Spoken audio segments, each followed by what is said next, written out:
শেখ হাসিনার দূরদর্শী নেতৃত্বের আরেকটি প্রমাণ রূপপুর পারমাণবিক বিদ্যুৎ কেন্দ্র, যার উৎপাদন এখন বাস্তবতার দ্বারপ্রান্তে।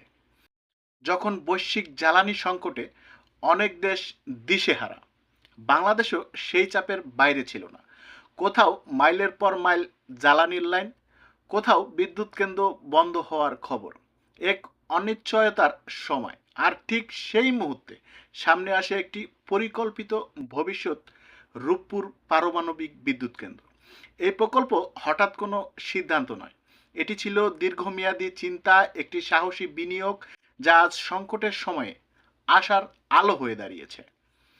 এখন প্রশ্ন হচ্ছে, এমন বাস্তবতার পরও কি বলা যায় শেখ হাসিনা দেশের জন্য কিছুই করেনি?